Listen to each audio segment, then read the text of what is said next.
9 अगस्त 1925 Kakori station. रात के घने अंधेरे को चीरते हुए यात्रियों से खचाखच भरी एक ट्रेन बड़ी तेजी से लखनऊ की ओर आगे बढ़ रही थी। सभी यात्री ट्रेन में आ रही इस ठंडी हवा से मंत्र मुग्ध हो रहे थे, बस इस बात से अनजान कि ये ट्रेन कभी अपने लक्ष्य तक पहुंचेगी ही नहीं। ट्रेन लखनऊ से बस 15 किलोमीटर दूर थी कि तभी ट्रेन में बैठा एक ऊंची मूंछों वाला आदमी खिड़की से बाहर झांकता है और इसके बाद अपने सामने एक टोपी पहने हुए आदमी की तरफ देख मूंछ को ताव देता है। इसके बाद ये टोपी वाला आदमी अपनी जगह से उठता है और दाएं बाएं एक नजर घुमा के एक झटके में ट्रेन की चैन खींच देता है। चैन खींचते ही ट्रेन एक चुभने वाली आवाज के साथ धीमी होनी शुरू हो जाती है और बाकी यात्री अचंभे से इस टोपी वाले आदमी को घूरने लगते हैं। कोई कुछ कहता या करता उससे पहले ही ट्रेन में अलग अलग सीटों पे बैठे 10 आदमी हाथ में पिस्तौल पकड़े हुए खड़े हो जाते हैं और जोर से चिल्लाते हैं। कोई अपनी जगह से हिलने की कोशिश नहीं करेगा। दरअसल ये कोई चोर या डाकू नहीं है, बल्कि वो क्रांतिकारी हैं जिनके कारण आज हम आज़ाद भारत में सांस ले पा रहे हैं, और ये एक ऐसी डकैती को अंजाम देने वाले हैं जो भारत के स्वतंत्रता आंदोलन में एक मील का पत्थर साबित होती है। दोस्तों, आज की वीडियो में हम इंडियन फ्रीडम स्ट्रगल का वो अहम किस्सा जानने वाले हैं जिसे पूरे देश ने बेशक भुला दिया है, लेकिन इस किस्से के कारण ही हमें भगत सिंह जैसे बलिदानी देखने को मिले और इसी किस्से की बनाई बुनियाद पे स्वतंत्रता की लड़ाई लड़ी गई और हमें आज़ादी मिली। दोस्तों, हम बात कर रहे हैं काकोरी कांड की।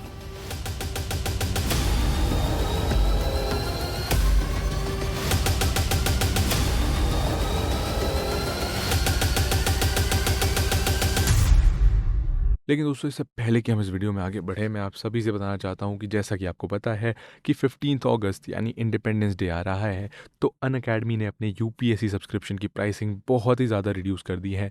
वो यूपीएससी सब्सक्रिप्शन जिसके प्लस कोर्सेज से यूपीएससी सीएससी 2023 में 70+ सिलेक्शंस हुए हैं, जिसमें कंप्लीट जीएस, सीसैट और टेस्ट सीरीज़ का एक्सेस मिलता है और जिसमें आपको मिलता है unlimited access to all batches, वो अभी अवेलेबल है एट 1250 रुपीज़ पर मंथ, और ये एक लिमिटेड पीरियड ऑफर है। तो अभी जाइए और इसे अवेल कीजिए। और इसके साथ ही 11 अगस्त को अनअकैडमी होस्ट कर रहा है Unacademy civil services championship test यानी कि यूसीएससी टेस्ट, जिसमें अगर आप पार्टिसिपेट करते हैं तो आपको मिल सकती है 90% तक की स्कॉलरशिप और ढेरों एक्साइटिंग रिवॉर्ड्स। तो अभी जाइए और रजिस्टर करिए, and this is a limited period offer and I wouldn't recommend any one of you to miss it. और चलिए अब वीडियो में आगे बढ़ते हैं। मार्च 1919 वर्ल्ड वॉर 1 में अंग्रेजों की बढ़ चढ़ के मदद करने के बावजूद हम भारतीयों को आज़ादी तो दूर बल्कि रॉलेट एक्ट जैसा क्रूर कानून मिला। इस एक्ट ने पुलिस को इतनी शक्ति दे दी थी कि वो जिसको चाहे उसको बिना किसी वजह के गिरफ्तार कर सकते थे। इन काले कानूनों के खिलाफ भारत में खूब प्रोटेस्ट होने लगे और इसी के चलते अप्रैल के महीने में अमृतसर के जलियांवाला बाग में लोग शांति प्रिय ढंग से बात करने के लिए इकट्ठा हुए थे। तब ब्रिगेडियर जनरल डायर ने लोगों पे अंधाधुंध फायरिंग करवा दी, जिसमें 1500 से ज्यादा लोग मरे और 1200 के करीब जख्मी हो गए। दोस्तों, अंग्रेजों का ये एक कदम उन पे आग बन के बरसता है और पूरे देश में प्रोटेस्ट की लड़ी लग जाती है। अंग्रेज ये सब संभालने की कोशिश ही कर रहे थे कि तभी 1920 में महात्मा गांधी ने नॉन कॉपरेशन मूवमेंट का ऐलान कर दिया।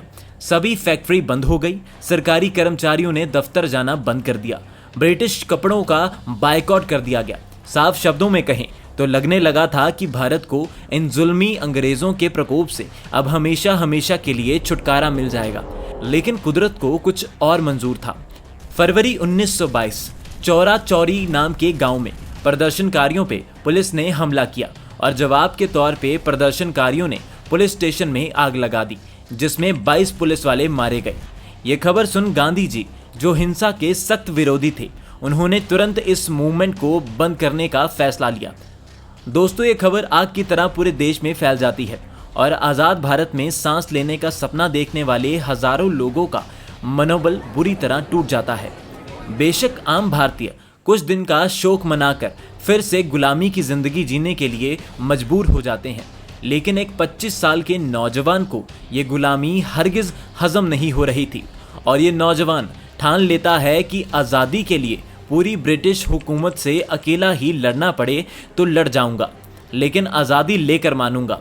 इस वीर बहादुर का नाम था राम प्रसाद बिस्मिल। ये वही बिस्मिल है जो मात्र 18 साल की उम्र में अंग्रेज़ों को भगाने की प्रतिज्ञा ले चुके थे। इन्होंने अपनी पूरी जीवनी में हजारों कविताएं लिखी, जिसने क्रांति की लहर में अलग ही जोश भर दिया। बेशक ये कविताएं लिखते थे, लेकिन इनकी विचारधारा थी कि आज़ादी एक हक है जिसे छीनना पड़ेगा, और भारत के युवाओं में एक वर्ग ऐसा भी था जिसे गांधी जी के पीसफुल तरीकों में नहीं बल्कि बंदूक की गोली पर विश्वास था। इसलिए ये बिस्मिल के साथ जुड़ने लगे और साल 1923 तक एक बहुत बड़ा ग्रुप बन गया और बिस्मिल इस ग्रुप के लीडर बनकर उभरे। यही ग्रुप एक पार्टी का गठन करता है जिसका नाम होता है हिंदुस्तान रिपब्लिकन एसोसिएशन। देखते ही देखते नॉर्दर्न इंडिया में बिस्मिल जी की लीडरशिप में एचआरए इस हद तक फैल गई कि 1924 में भगत सिंह, चंद्रशेखर आज़ाद और सुखदेव जैसे वीर भी इसका हिस्सा बन गए। पार्टी पूरी तरह से सीक्रेटली ऑपरेट कर रही थी और शाहजहांपुर, लखनऊ, आगरा, वाराणसी जैसे शहरों में इसके बेस थे। जहां पूरे देश में अंग्रेज जुल्म किए जा रहे थे, वहीं इकलौती एचआरए में ही हिम्मत थी जो अंग्रेजों को बार बार याद दिला रही थी कि ये देश हमारा है, तुम्हें ये क्रूर शासन छोड़ना ही होगा। ऐसे में साल 1925 की शुरुआत में बिस्मिल पार्टी की सीक्रेट मीटिंग बुलाते हैं जिसमें मुद्दा बिल्कुल साफ था। ऐसा प्लान जिससे इंग्लैंड में बैठी अंग्रेजी हुकूमत के भी पैरों तले जमीन खिसक जाए। 5 जुलाई 1925 शाहजहांपुर एक खुफिया कमरे में एचआरए के सबसे भरोसेमंद क्रांतिकारी मीटिंग के लिए बैठे हुए थे।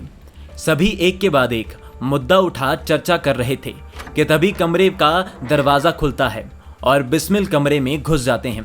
इनके कमरे में घुसते ही सब अचानक शांत हो जाते हैं और कमरे की इस शांति को बिस्मिल अपनी जोशीली आवाज़ से भरते हुए कहते हैं, तुम सब ने देखा होगा, नॉन कोऑपरेशन मूवमेंट के बंद होने के बाद से ही अंग्रेज़ों के जुल्म बेलगाम हो चुके हैं, और इससे भी ज़्यादा दुख मुझे इस बात का होता है कि अब देशवासियों ने अंग्रेज़ों के सामने घुटने ही टेक दिए हैं। तभी कमरे में एक आवाज़ गूंजती है, रॉलेट एक्ट और जलियांवाला बाग नरसंहार कम था कि अब ये अंग्रेज सॉल्ट बिल लाकर नमक के दाम भी दोगुने कर रहे हैं। दोस्तों, ये आवाज़ क्रांतिकारी राजेंद्र लहरी की थी, जो पढ़ाई से तो एमए हिस्ट्री थे, लेकिन जब बात अंग्रेज़ों को खदेड़ने की हो तो इनकी प्लानिंग करने की क्षमता के कारण इन्हें सब इंजीनियर कहकर पुकारते थे। राजेंद्र के बाद इस कमरे में मौजूद हर इंसान अपनी बात कहने लगता है। कुछ देर सुनने के बाद कमरे में दबंग सी आवाज एक बार फिर गूंजती है, बिस्मिल जी, मेरे देश की मिट्टी में आज भी बहुत दम है। इन अंग्रेजों को उनकी नाक रगड़वाने का समय आ गया है। अपनी मूंछों को ताव देते हुए ये शब्द और किसी के नहीं बल्कि उस समय 19 साल के रहे फौलादी जिगरे वाले चंद्रशेखर आज़ाद के थे। आज़ाद का जोश देख बिस्मिल मुस्कुरा देते हैं और एक क्रांतिकारी की तरफ इशारा करते हैं, जिसके तुरंत बाद ये क्रांतिकारी एक नक्शा सभी के सामने रखी बड़ी सी मेज पे बिछा देता है। सभी इस नक्शे को हैरानी से घूरने लगते हैं। तभी सबकी जिज्ञासा को खत्म करते हुए बिस्मिल जी कहते हैं, ये काकोरी स्टेशन का नक्शा है और आज हम एक ऐसे खतरनाक मिशन के लिए इकट्ठा हुए हैं जो हम सभी की सालों पुरानी इच्छा को पूरा कर अंग्रेजों को सीधा लंदन तक झटका देगा। ऐसा कह बिस्मिल एक क्रांतिकारी को पूरा प्लान सबको बताने के लिए कहते हैं। इसके बाद ये क्रांतिकारी सबको बताता है, अंग्रेज टैक्स के रूप में जो हमसे पैसा लूटते हैं, उस पैसे को वो शाहजहांपुर से लखनऊ एक ट्रेन में लेके जा रहे हैं। हम सभी इस ट्रेन में सफ़र करेंगे और इस पैसे को लूट लेंगे, जो आगे चल के हथियार खरीदने और अंग्रेज़ों को बाहर खदेड़ने में काम आएगा। ये सब कहने वाले और कोई नहीं बल्कि सिर्फ 21 साल के लेकिन एचआरए के दिग्गज क्रांतिकारियों में गिने जाने वाले सचेंद्र बख्शी थे। सचेंद्र की बात खत्म होते ही बिस्मिल एक्शन प्लान समझाते हैं। ट्रेन में कुल 6 डब्बे हैं। आखिरी डब्बा गार्ड कैबिन का है, जिसमें हमारी तिजोरी है। तिजोरी करीब 50 से 60 किलो की होगी। आज़ाद, राजेंद्र और सचेंद्र, तुम तीनों सेकंड कोच में सफ़र करोगे और हम सब थर्ड कोच में। ट्रेन जैसे ही लखनऊ से 15 किलोमीटर दूर काकोरी के पास होगी, आजाद तुम राजेंद्र को इशारा करोगे, जिसके तुरंत बाद राजेंद्र तुम चैन खींच देना। इसके बाद हम सभी ट्रेन में बैठे यात्रियों को संभालेंगे। इतने में तुम तीनों सेकंड कोच से निकल गार्ड कैबिन में घुस जाना और तुरंत तिजोरी को ट्रेन से नीचे फेंक देना। लेकिन अंग्रेजों को लखनऊ से काकोरी पहुंचने में सिर्फ 30 मिनट लगेंगे, इसलिए ट्रेन रोकने से तिजोरी खोलने तक हमारे पास समय बहुत कम रहेगा। एक और बात, बिस्मिल कुछ और कहते तभी एक आवाज उन्हें टोकती है। गार्ड कैबिन में तो पुलिस वाले भी हो सकते हैं। यह आवाज बिस्मिल के प्रिय मित्र और एचआरए के हट्टे कट्टे क्रांतिकारी अशफाकुल्लाह खान की थी। अशफाकुल्लाह की तरफ देख बिस्मिल कहते हैं, बिल्कुल सही, गार्ड कैबिन में एक हथियार के साथ गार्ड होगा, इसलिए इन तीनों के साथ आजाद, राजेंद्र, सचिंद्र तुम भी वहां जाओगे और गार्ड को सिर्फ बेहोश करना है। सारा प्लान समझने के बाद कमरे में बैठे हर क्रांतिकारी के मन में जोश की लहर उठती है। मीटिंग खत्म होने से पहले आजाद जोर से कहते हैं, देश के लिए जान कुर्बान भी की तो कोई गम नहीं। इनके पीछे बाकी लोग भी दोहराते हैं, कोई गम नहीं। क्रांतिकारियों ने प्लान तो बना लिया, लेकिन इसका अंजाम वैसा बिल्कुल नहीं होता जैसा ये सोच के चल रहे हैं। उल्टा ये हिंदुस्तान रिपब्लिकन एसोसिएशन के वजूद को ही खतरे में डाल देते हैं। 9 अगस्त 1925 शाहजहांपुर से पैसे से भरी ट्रेन निकल जाती है और अलग अलग जगहों से इसमें 10 के 10 क्रांतिकारी भी चढ़ जाते हैं। ट्रेन में एकदम लुभावना सा माहौल था, क्योंकि रात हो चुकी थी और पूरी ट्रेन में खिड़की से ठंडी हवा आ रही थी।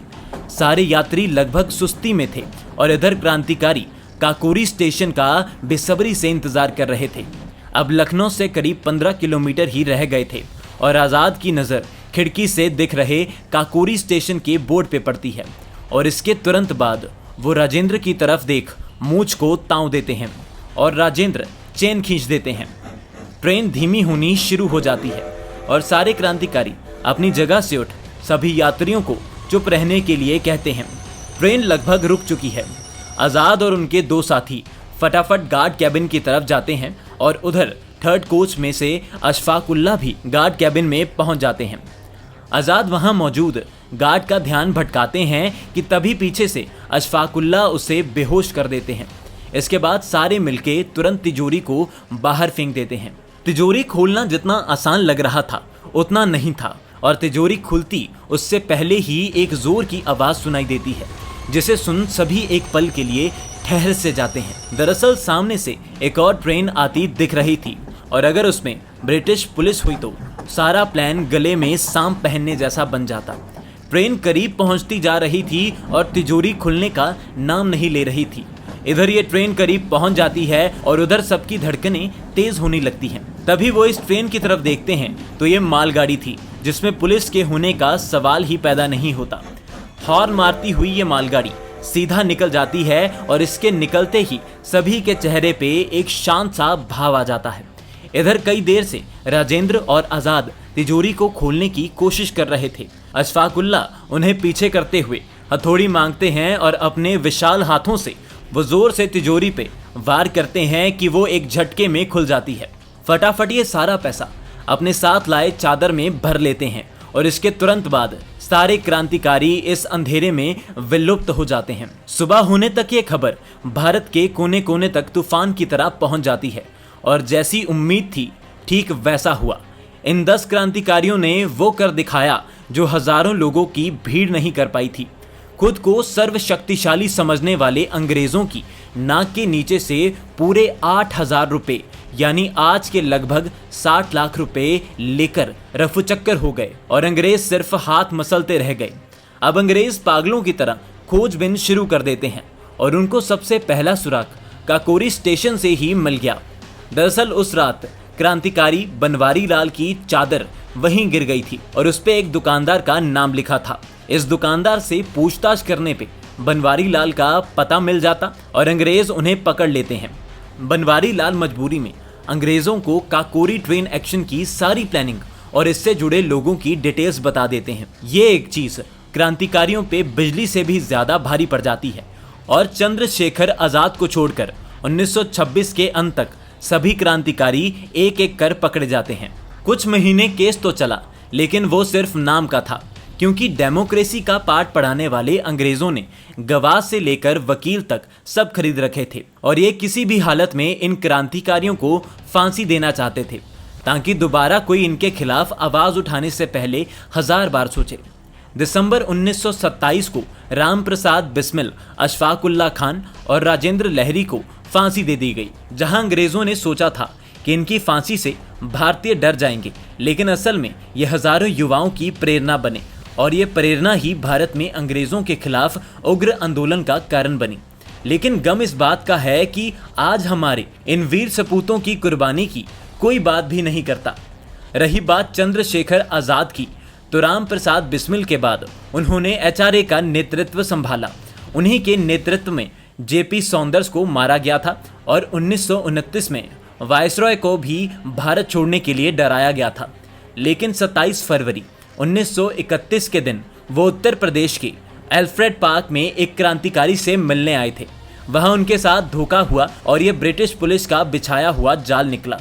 इनकी ब्रिटिश पुलिस के साथ कुछ देर मुठभेड़ चली और जब इनकी बंदूक में सिर्फ एक गोली रह गई, तब इस वीर क्रांतिकारी ने अंग्रेजों के आगे झुकने की बजाय खुद को ही गोली मारना ज्यादा उचित समझा। दोस्तों, हम चाहते हैं कि हमारे वीर सपूतों की ये कहानियां आने वाली पीढ़ियों तक अमर रहे, इसलिए ज्यादा कुछ तो नहीं, हम इन क्रांतिकारियों को नमन तो जरूर कर सकते हैं। बाकी अगर आपको ये वीडियो पसंद आई है तो कमेंट्स में बताओ हिस्ट्री का कौन सा टॉपिक आप सिनेमैटिक तरीके से देखना पसंद करेंगे।